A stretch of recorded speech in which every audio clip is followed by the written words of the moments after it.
Friends from the press, once again, let us all welcome Direct Yaudaras and Miss Ann Curtis.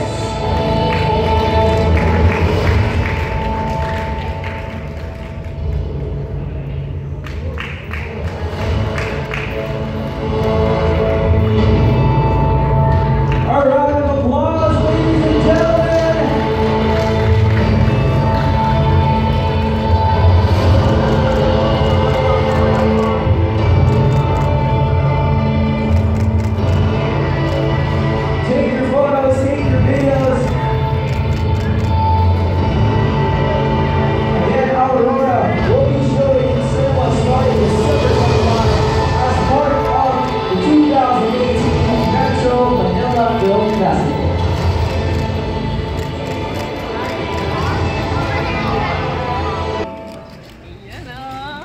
Palakpan po ulit natin, Miss Ann Curtis and Direct Yaudaras!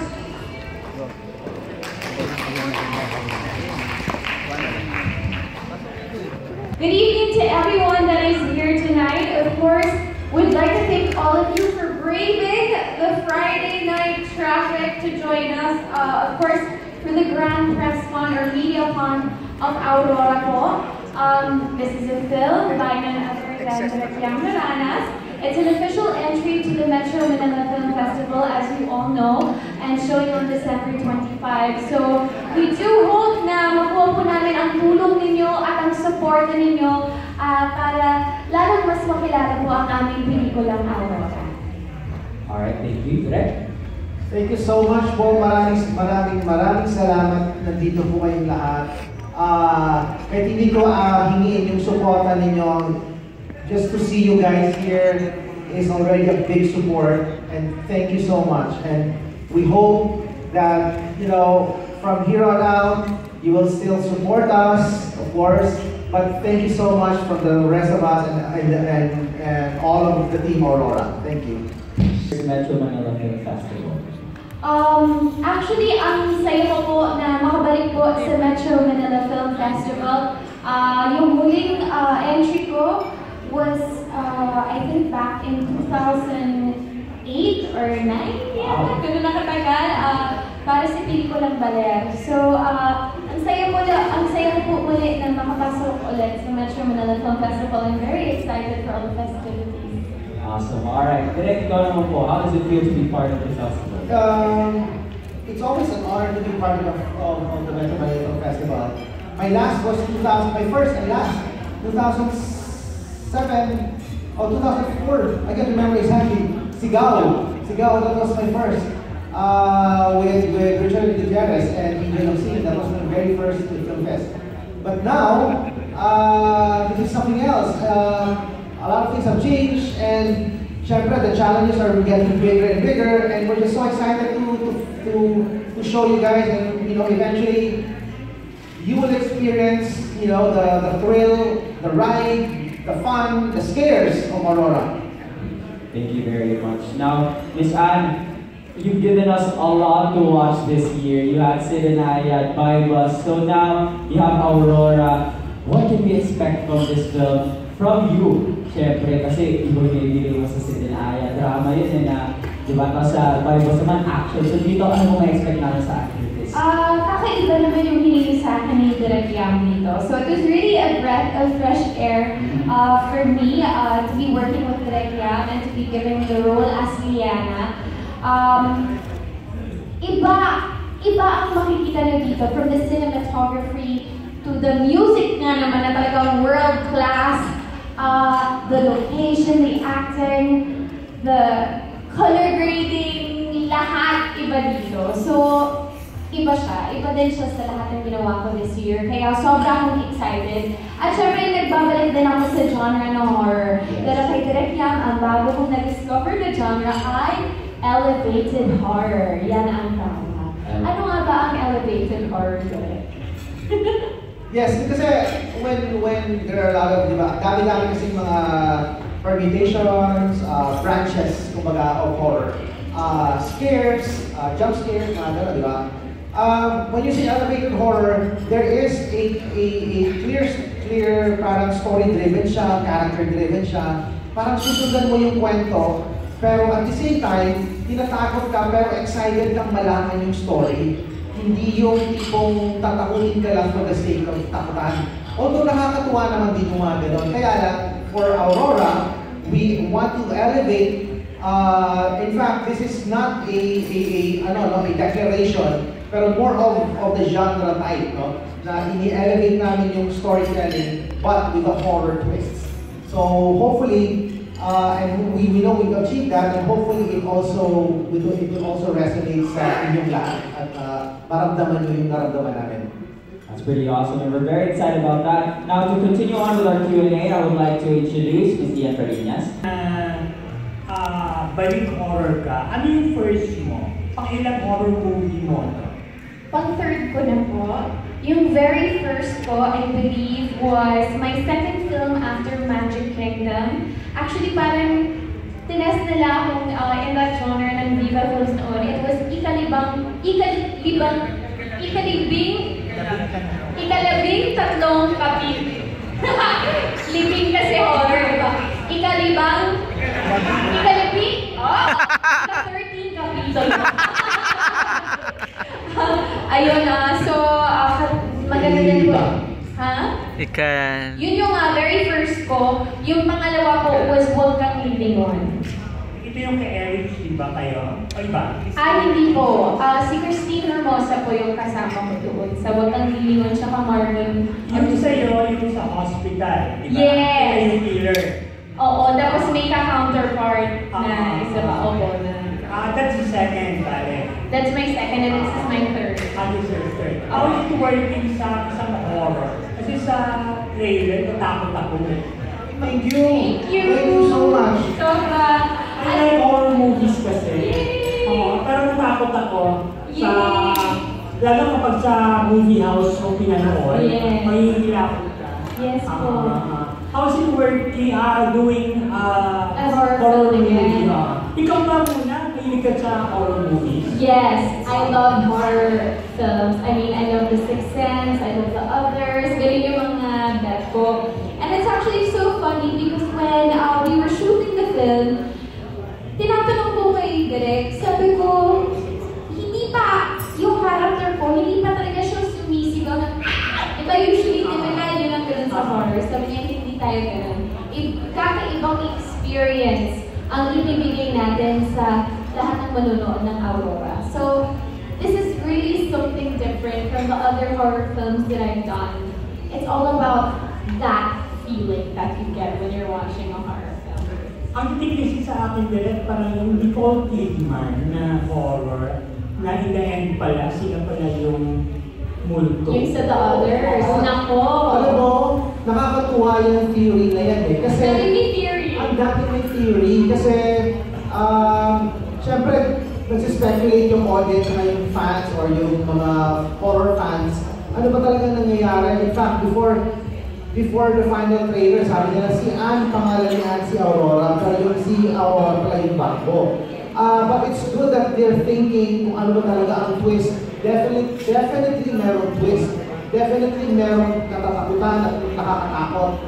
Going to that point, ang natutuwa kami at na-excite kami is that even if it's a horror movie, tuwang-tuwa kami kasi nagka-PG kami na pwedeng dalhin yung pamilya. ang aking metaphor dyan, for a lack of a better example, parang tipong hihilain ni tatay at nanay, o sakay tayo ng roller coaster, excited lahat, parang ganun. So, Aurora is something like that, na parang sabay-sabay sila matatakot. So, I like we like that a lot na parang iisipin nila kasi that's why it's story-driven. Parang tipong antay nila ano bang mangyayari dito. Ano ba ang nangyari at ang mangyayari. So, thank you for observing that.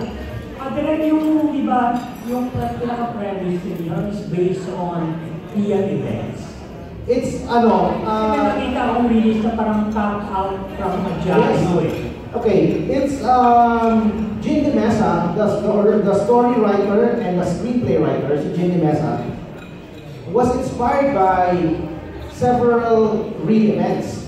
Like for example, without exploiting those events, just want to put it out there, the Doña Paz tragedy, the Sewol tragedy in Korea, and many other mga sakuna na nangyayari sa atin sa Philippines. We're not trying to exploit that. We are inspired by those stories and stories of survival. Yun lang yung point namin doon. So, merong inspiration and it's not based from facts, but the facts actually inspired us. So, yun ang ginawa namin for Aurora. Kasi ang tanong dyan, okay, may nangyayari mga sakuna, pero ano ba ang gusto nating, ikwento based from that? So, yun. Location yung Batanes talaga nila? Yes, ang Batanes. At yung house na existing rin? Secret sana to, pero i-share na lang namin. Share na ba natin? Alam nyo, ginawa po namin yung house. Nakakatuwa kasi it's so amazing when you have the full support of your producers. When you have the full support of the producers, even if we don't have all the money in the world, na kasing laki ng mga budgets out there, we have the full support of the producers. Say, okay, anong gusto nyo gawin? We want a 2-story house na gawin sa Batanes. At ginawa namin yun. And then, ang kagandahan dito is that hindi mo na malalaman when you watch the movie kung alin yung special effects or kung alin yung totoo. So, there. Ginawa po namin yung bahay. Ikaw ba natapunin? Naniniwala ka sa bulto? Naniniwala po ako. Mataputin? Yes. Pero at the same time, curious din ako. Yung gano'n. Pag nalalaman ko haunted daw yung ganitong lugar, gusto ko siyang puntahan. So, gano'n. Natatakot ako, pero curious din ako. Pero wala akong third eye or anything. Never pa nagparamdam? May mga paramdam, pero yun, mga goosebumps, or yung parang in the corner of your eye, nakakakita ka ng mga biglaang ganun. Puro mga ganun lang, pero hindi pa talaga yung nakita ko. Walang manifestation? Wala. The most is when I looked in a window, I saw something white, but that was it. White na cortina o white fish? Parang mukha na nakaganon. So that's, so yun yung parang once in my life, and that was it. Thank you, ma'am. Ang pinaka-picture din with the multo cast. Dalawa lang talaga sila. Her name is Phoebe Villamor.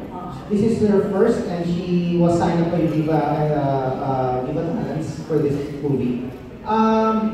We have a great cast. We have a great cast that supported us, supported Anne, that supported the story. Pero si Phoebe kasi, or the character na bata na mention mo, sister ni Anne yun sa story. So they're always together.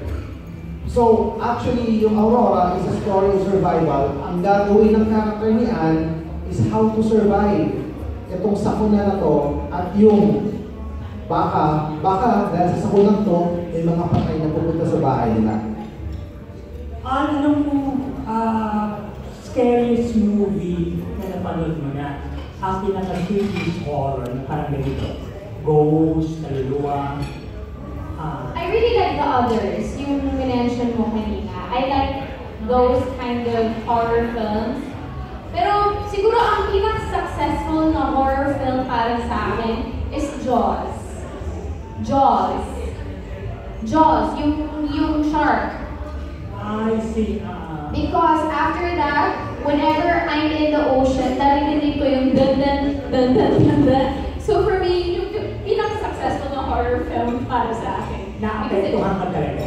Yes, until this day. May ganun, oo. I love The Others, of course, The Sixth Sense, ano ba? Babadook. The Road, Sigaw. Sigaw, The Road, Babadook, ayan. So medyo madami. I really love horror films, yes. Thank you. Thank you. So, napansin sa ibang movie, parang they all have this all-star cast na ang dami-daming mga and here, parang mag-isa ka lang. And how does it feel parang, you know, parang carrying the movie by yourself?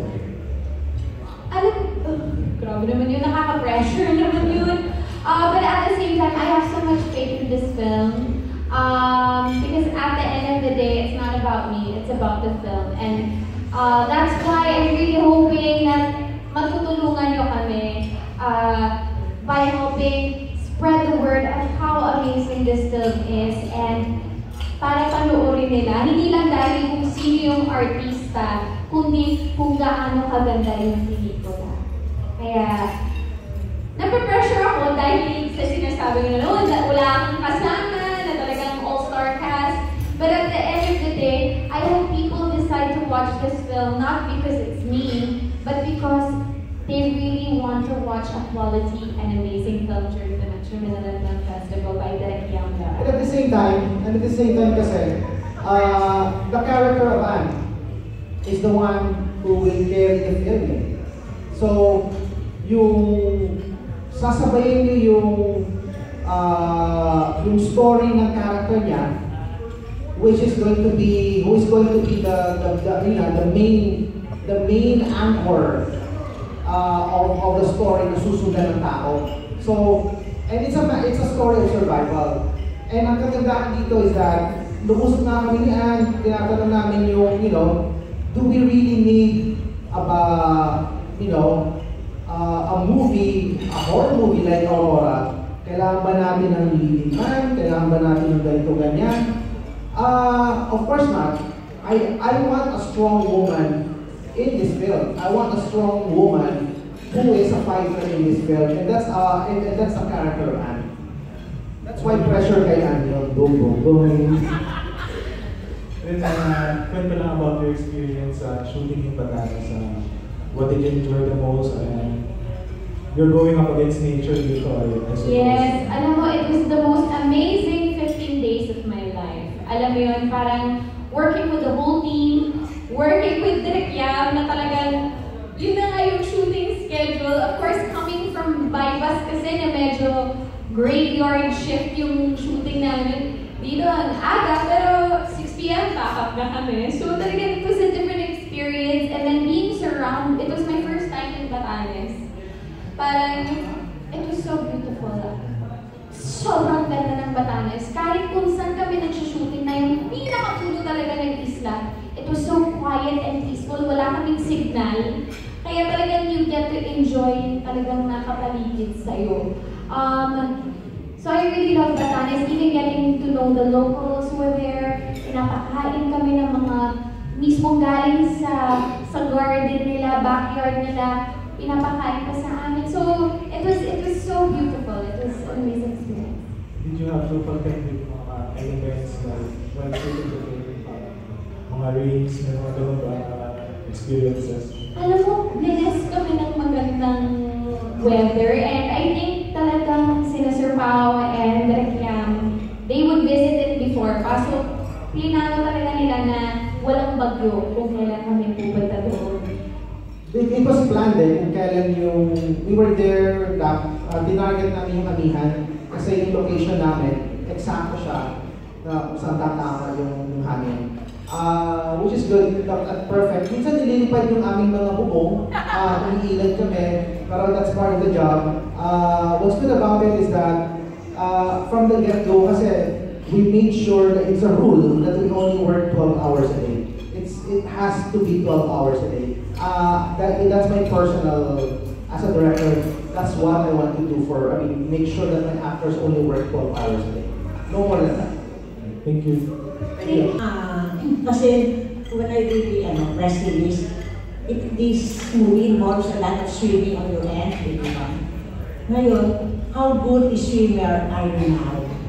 If I remember right, many years back, you almost drowned, di ba? I got stung by a jellyfish.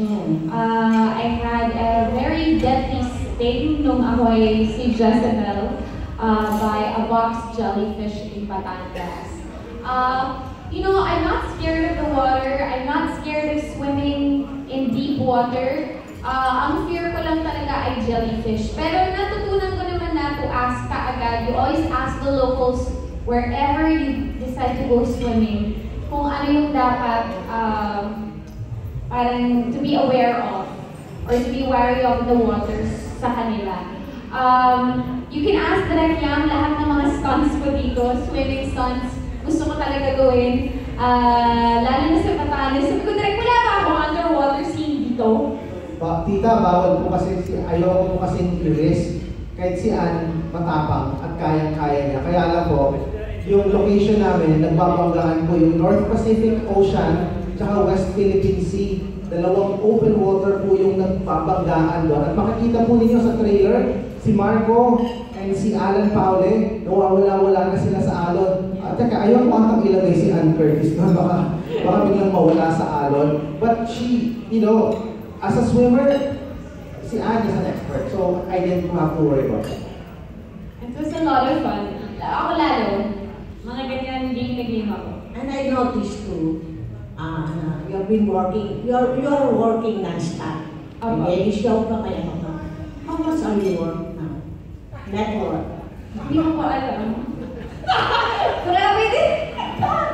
Hindi ko po alam. Tanong natin sa Viva. Wala ka ba ano? Basta... Financial advisor. I'll give you one. Oh, thank you po. Thank you. Sige, keep up the good work. Salamat po. Thank you. I know and since she was a teenager. Yes, baby girl pa. Thank you. Thank you, Tita. And also, Direk. Kay Direk muna. Direk kasi, syempre yung sigaw, ginawang nagkaroon ng Hollywood adaptation siya. Ito ba, pwedeng magkaroon din ng Hollywood adaptation? Actually, any story naman pwedeng i-adapt to any other language. Pero for now, ang Aurora is a complete story na I feel we don't have to hindi kailangan i-adapt na parang hindi naman namin ginawa to para Hollywood will grab it and adapt it to another, to release it in the US. Yes, we want to release it worldwide in Filipino. Okay. With subtitle. Yes. Yes. I think that's much better.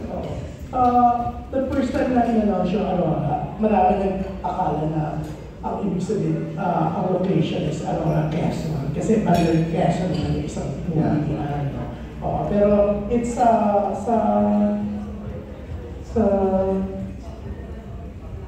sorry, nawala ako. Saan nga location yung direct story? Batangas. Oh yes. It is shot in Batangas, pero yung Aurora is pangalan ng Papua. Ano to? Based sa may mga movie na po before? Oh, yun nga, para nga siyang it's a combination of a lot of tragic events. Even up to even from the 80s, the 90s, kasi we have that experience me naman, as someone who likes documentary films, I've done a documentary for National Geographic for Doña Paz. Ang sa akin is that there were so many of those na nangyari sa atin na parang it sticks sa utak mo na parang nakaka-inspire siyang gawin. So doon ang galing yung kwento talaga. So, yung sabi mo kanina, Direk, gumawa kayo ng bahay. Yung barko, tunay na barko din. Yes, okay. Meron po kaming sorpresa sa inyo at sa mga manonood kung paano namin kinonect yung meron kaming ginamit na totoong barko, pero meron kaming barko na nilubog at binunggo sa batuhan, sinunog na totoong barko na, hindi, gusto namin i-excite ang audience na para siyang Easter egg, sabihin nila kung alin yung totoong barko or alin yung computer graphics doon. So, it's a combination. So, yun ang nakakatuwa doon dahil nga susundan nila yung kwento, hindi na nila makikita kung alin yung totoo or alin yung hindi. Yung bagay na kaya ilan na yung stars kasi napunta yung budget sa props natin. Alam nyo, ang story, when the story talaga, Jude, actually it evolves talaga in one character from the get-go. It was just the character named Liana. And after we wrote the script, si Ginny Mesa wrote it, and then I have developed write it. Inayos ko siya para mas nandun yung horror, nandun yung thrill. There's just one major character talaga, and that's the character of Liana. And I said, nobody else can play this except Anne. Wala pa with no offense to Viva and Alinda, kami lang ni Anne nag-uusap, nagbubulungan kami ni Anne sa text, sa messenger, Anne, gawa tayong movie. Meron akong movie. Ito, gawin natin ito. This is perfect for you. Yun yung Aurora. So, then ginawa namin siya. And then Anne said, sige, gawin natin. Gawin natin ang Aurora. Yun doon. And then from then on, we started to talk to Viva, and then they said, okay, gawin nyo. So, we just got lucky. So, since dalawa kayo nag-uusap sa una, direct nakita ko kasi one of the producers ka. Ikaw ba, Anne, one of the producers niya? No. No, wala kang investment at all? Wala. I haven't gone that far with any of the films that I have done, and I don't think I ever will. Anne, since sa Batanes ginawa yung movie, so, gano'n ka katagal nag-absence and shoot time? 15 days? 2 weeks? 16 days. Dire-diretso yun. Tinapos nyo? Tinapos namin. Tapos, nag-studio rin kayo? Nag-studio din kami. Yes. Mga chroma? Hindi chroma. Set. Set talaga? Ito yung nag-build talaga? Ito yung bahay? Meron kaming exterior dun na house in Batanes that we built. And then, yung house ni Anne, dito sa ginawa namin sa studio sa Quezon City, we had to construct, ganito kalaki halos na studio, a 2-story house na they can all walk around and move around and run around. So, minuloy ni Anne yung shoots niya doon. So, lahat ng interior na scenes doon, Yes. Yeah, so that's additional from the 16 days. Yes, Yeah, but after showtime. After showtime. After showtime. So the studio was very close to ABS. So, kasi malaki na mga sa tao. So, feeling nila pang-award to, nag-expect ka ng Best Actress award for this one? Well, I don't think whenever you do a film, you do it because you just want to win an award. I do it because I love to do films. Yeah. I love acting. Getting an award, I think it's just a cherry on the top. Of course, you'd be thrilled to receive an award, diba? But I don't think you should go in there expecting, I'm gonna win an award. Yeah. Pero nakita mo yung team's part? I've seen bits and pieces of it, but I haven't seen yung full editing. Pero ikaw, Direk, nakita mo na yung pagbuhay ng movie? Kasi, di ba, I'm there 24 hours halos every single day. In fact, kanina kagagaling ko lang, we're doing now quality check. Always quality checking para perfect siya, para pagkapanood nyo, it's in the perfect shape. Ikaw, since sa panahon na Direk, actually may FDRC rating na kayo. Sa tingin mo, possible si to win an award? Sa lahat ng wini-wish ko for the movie, next to making it the way I wanted it and the way I wanted it para ma-entertain yung mga tao, my other big wish is for Anne to win Best Actress. Okay. And No, because if if I mean, going back to the other questions kasi later, in all of the films that are out there as an entry, and again, of course, with all the biggest respect to the other actresses in the other entries, this is a movie, kind of a big scope of a movie, that there's only one character that carries the entire film from start to finish. Isa lang yung character na yun, that's Anne. And that's my biggest wish, that she wins the Best Actress. Yeah, and syempre, Anne, good luck with that. Anyway, speaking of MTRCD rating, nakakuha siya ng PG, ng parental guidance. So, possible na mas marami makakapanood. So, direct natuwa ka with the PG rating. Oh yes, oo, kasi